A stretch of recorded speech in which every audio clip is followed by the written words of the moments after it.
we're going to do a quick video on cells. So there are two main types of cells we need to know. Prokaryotic and eukaryotic.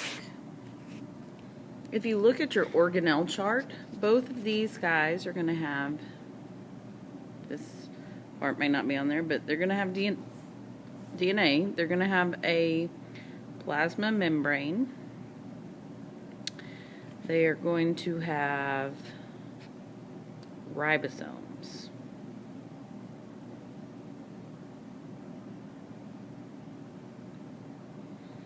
Most are going to have a cell wall, but we'll talk about that in a minute. So over here on the prokaryotic side, pro means no, right? And it's no nucleus or membrane-bound organelles, MBOs. Membrane-bound organelles. These are going to be things like, these are going to be things that the eukaryotic cell has. Because eukaryotic, U means true. And so these guys have a true nucleus. My stylus is not cooperating, sorry. A true nucleus, and membrane-bound organelles. Things like the mitochondria, the ERs, anything with a membrane around it, chloroplasts, vacuoles, Golgi bodies, everything but ribosomes. Then we need to talk about prokaryotic cells are primarily our bacteria. That's our main example, or that's our only example. Archaea and eubacteria.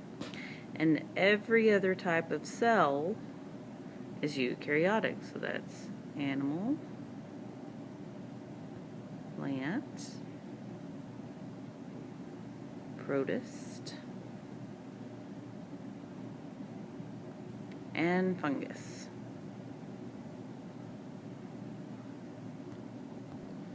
These diagrams are in your book. If we look just real quick, these are flagella. This is a bacterial cell, magnified a lot. Cilia.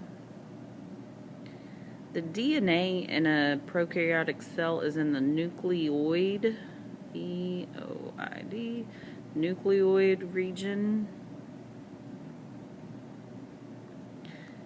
And then you have some little ribosomes.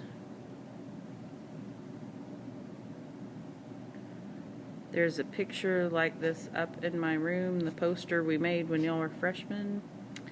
And you're also going to have a plasma membrane, a cell wall, and then sometimes a capsule. And a capsule is a coating that is found mainly on pathogenic bacteria that helps it to evade immune systems. Then here's a plant cell. Plant bacteria. And you can see there's a lot more. You have your cell wall. Animal cells do not have a cell wall. This is your nucleus.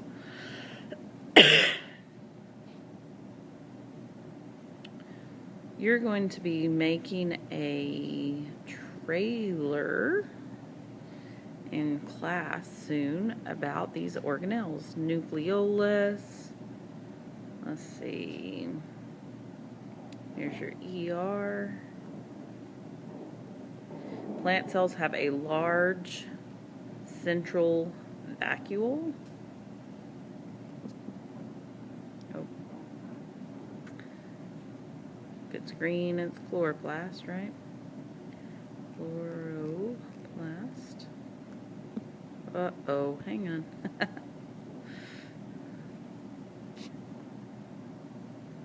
This guy's your mitochondria.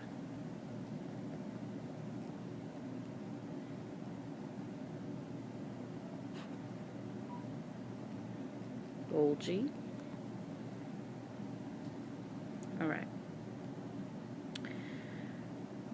Let's move on. Cell size. There's a lot of differences, a big range in cell size. If you look at prokaryotes, your smallest microplasmas are 0.1 to 1 micrometer, but most are micrometer. Most bacteria are 1 to 10 micrometers or micrometers. Eukaryotic cells are much larger at 10 to 100 micrometers or micrometers. So why are we not one giant cell?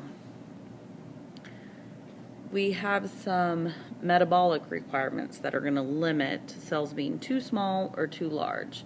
If it's too small, you still have to be able to fit enough DNA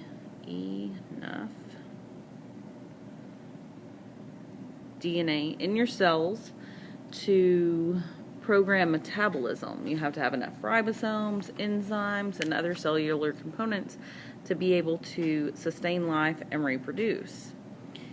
If you're too large of a cell, then we have an issue with surface area to volume ratio. Hang on. Surface area, what is that doing? Okay, let me try again.